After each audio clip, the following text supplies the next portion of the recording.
So I'm gonna shoot you your first question. It's the same one as before. So, what were your first impressions of working on Myth?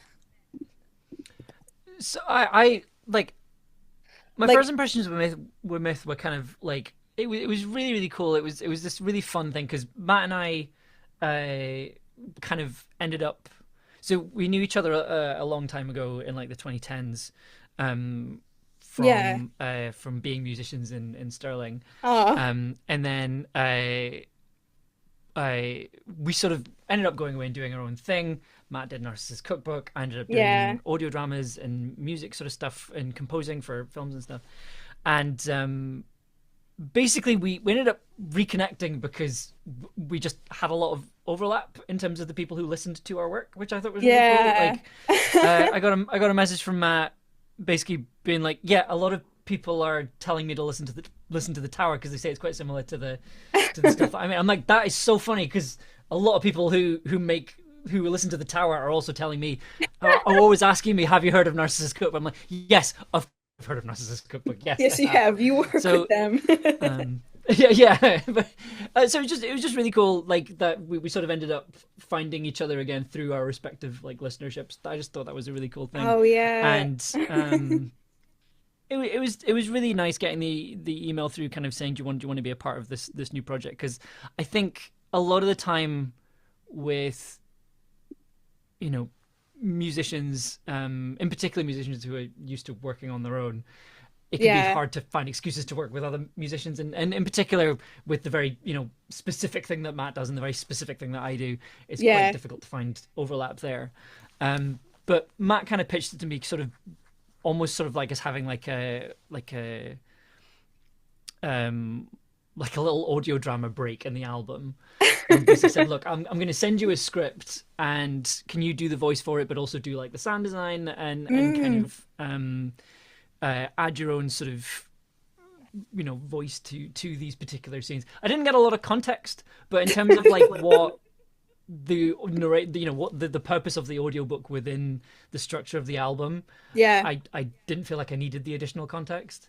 Um, I think I did get the pronunciation of the lighthouse wrong, but like that, that was always going to be, there was always a good chance of that happening. Um, but yeah, so it seemed like a really cool, interesting sort of abstract, I love stories. I mean, audio storytelling generally, but especially audio stories that kind of blend with that Yeah. idea of like what's a music album and what's an audio drama, what's an audio book, like kind of blending these different forms together. And I think it's something that I think has always interested me with Narcissist Cookbook, because it's kind of, it's spoken word, but it's also music, but it's also like there's Yeah. also a little bit of sort of narrative audio in there as well, and that's always been something that's fascinated me about it, and it was wonderful to kind of be a part of this, and also like to hear the full album and be like, oh, Oh, yeah, yeah, this is yeah. something else. This is incredible. And then to see the reaction to it being so positive as well was really Yeah. wonderful. Did So you yeah. know where you were going to be? Like, I'm assuming you were told just to read these lines, or did you know that, oh, I'm going to be a documentarian for Myth? Like, Well, I was sort of told the context of like it's an old. I think we were sort of talking about like an old BBC documentary. okay. The kind you sort of see it maybe like 3 o'clock in Yeah. the afternoon on BBC Two, that kind of thing.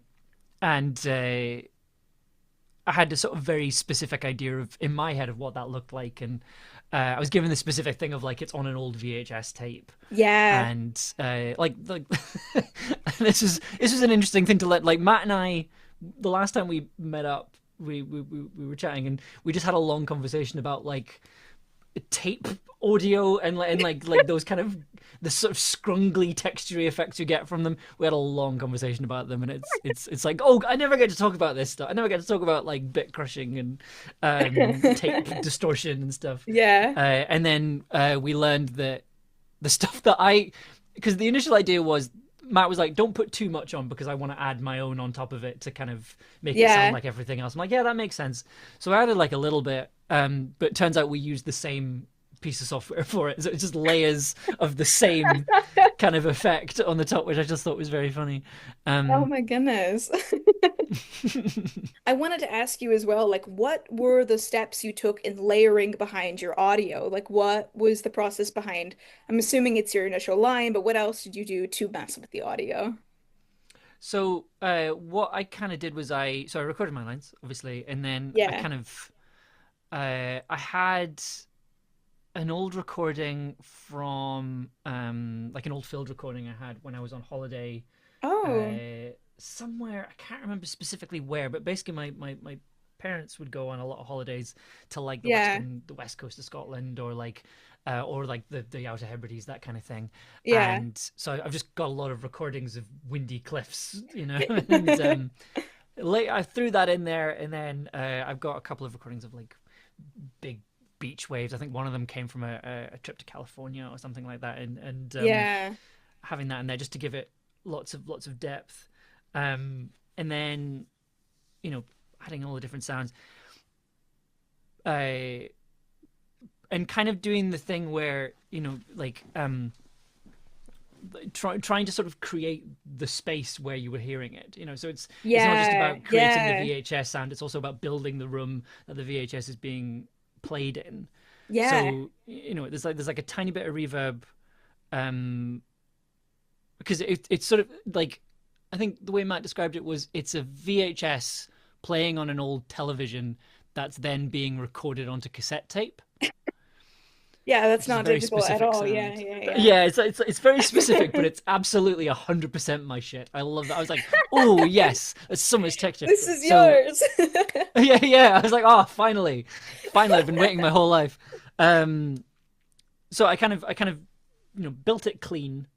Um, I then loaded it onto a reel-to-reel tape machine that I have, just to give it a bit of extra like sort of grit.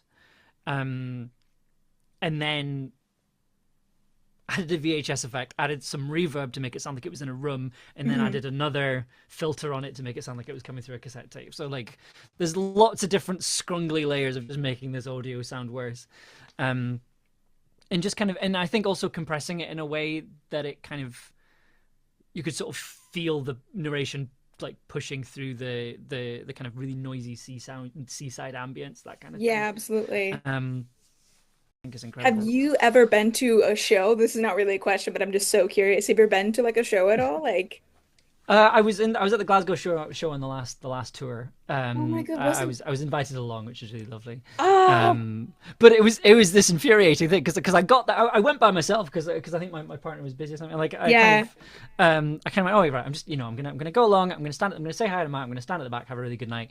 Yeah, yeah, yeah. I was walking down the queue, and then like five people were like, Amber. I'm like, oh, of course, I know people who are going to this show. I mean, yeah, of course. Hi, hello, everybody. Like I said, it's a smaller circle within a bigger Yeah, circle. yeah, yeah, yeah, yeah. Oh my goodness, what are you doing? Yeah. The overlap. Yeah, it's an incredible thing it's an incredible live show. Or like, I could have done without. Was it Bean Man? Oh, I oh, think oh I think no, it's you were called at that Bean Man. show? You were at that show? Yeah. I got to see Bean Man. It takes like it is genuinely frightening. It's a genuinely frightening costume. Like, it's kind of upsetting, to be honest. Like, I yeah, that thing creeps me out real bad. yeah, yeah. I always joke that I respect them as a human, but not when they're behind the mask. Like I Not when you are Bean Man. What please don't tell me that was their first show. Is that your first one? Like, I is it? mean, I've seen Matt in like other Yeah, performances yeah, and things. yeah. Like, I think oh, that was the first time seeing them as Narcissist Cookbook. That was the first time I'd kind of that's seen that. And absurd. to be fair, it is exactly as chaotic as I expected it to be. So Oh like, my it God, was. yeah. So what part of like Myth after re-listening to it really stuck out to you? Do you have any lines that you read or any lines in particular from the album that stick out to you? I mean, like, the thing that always kind of sticks out to me for Myth, I think as a piece of work is the sort of I'm going to say patchwork, but there's a better word that I'm blanking on. But like Hmm. the sort of the collage. That's what I'm looking for. The sort of collagey nature of it. Like it's the whole thing carries such a very specific emotion. What I really love about Myth is that it keeps this very gentle, um, this very sort of gentle melancholy throughout. It underpins absolutely Yeah. everything, and I absolutely love that about it. Um, and it does sort of just wash over, it is an album to be listened to on good headphones in Oh, quiet. oh, yeah, Like 100%. it is an album to Oh, be savored. Like both parts are albums to be just to be listened to and savored and enjoyed. Um, and yeah, yeah. I Like, think it's I think I've listened to it a couple of times, but I'm still very much just like I still don't think I've like fully like oh, taken it yeah. on yet. You know? Yeah, I went absolutely wild with trying to figure Myth out. Mm. I have the pieces and some questions by all means. What's funny is so each like week that I've done these, I've done like episodes, and I did one about your character in particular, and there was a lot of people that's like, I don't know who this person is. We're trying to figure it out. Like they know who you were by all means, but they were trying to figure out the lore. It was Oh. really interesting. Um, yeah, I spent a lot of time trying to figure stuff out. I was like, what does the documentarian do? What's the context Mm. behind it? Like, I think anything you can sort of pull these sort of stories and your own reflections out of and things and your own interpretations of. I think that's the oh sign of yeah. good art, and I think Yeah. that's something I really love about it, and the fact that there is such a community that's formed around it that is really interested in these stories and this mystery and kind of pulling out every detail of it. I think that's just really cool that that's happened. So this is my final little piece here.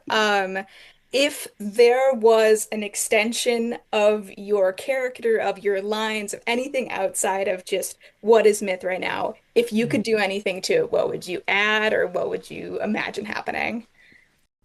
I mean, so selfishly, more documentation, but like I think, I think it's more that like um, I think kind of having the full context of the documentary, right? Like Yeah. having a full breakdown of the world Ooh. in which this story is taking place, I think is a really cool thing. Like I love sort of ancillary fiction documents, Yeah, like 100%. I love a bestiary to a fantasy Yeah. world, and I think um having the full context of Saint Sasha, I think Yeah. is just a really would be really interesting, and I think getting the history of it as well, and I think like on the one hand, part of me is very much just like it would have been like part of me wonders like how I would have done things differently if I'd known the full context of the album.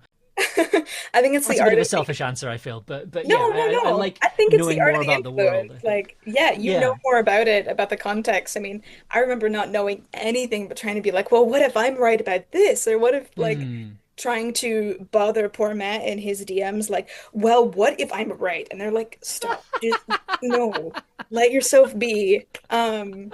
It's wonderful from my perspective. If to have a community around something that you've made is really cool, and I Yeah. think I mean, you have it in crazy in community as well. I mean, I just saw your brief stream, but there's a lot of people that like are over your work. Like just even the yeah, Tumblr, like Tumblr goes crazy for a lot of your content. Like it's awesome. It's so cool. yeah. I mean, that's something that's definitely sort of happened in the last couple of years. I think Yeah. I think I think with Camlin in particular, like Camlin did, Yeah. it's the most successful thing we've done. I never really thought about the community aspect of making Oh, stuff. 100%. Um, Yeah. but I think with Camlin, what happened was it was when we were doing like live listen-alongs and be more a part of this process, and because I think the sort of difference between something like the Narcissist Cookbook, which is a music project, and something like The Tower, which is an audio drama. Hmm. When people listen to audio drama, they usually listen on their own. Yeah. They usually listen like Yeah, in a in car isolation with driving headphones somewhere. in. Yeah. Yeah, so I think creating the space for people to listen to a thing together and Yeah. experience it together, I think is really cool. And it's wonderful that those spaces also exist for myth, and also now that there's these community spaces for these kind of discussions about myth, I think is really cool as well. Yeah. There's this other ancillary sort of stuff to it as well. So yeah, this is a really cool thing, and I'm really I'm really glad that I got to be a part of myth. Yeah. It's a wonderful, like I say I kind of talk about it the same way I talk about being part of Doctor Who, where it's like, it's a footnote on Yeah. a footnote on a footnote, where it's like, but it's like I like being just this tiny part of this. Yeah, Um, completely. yeah, it's an honor to be a part of it, and yeah, and I'm glad I get to talk about it as well.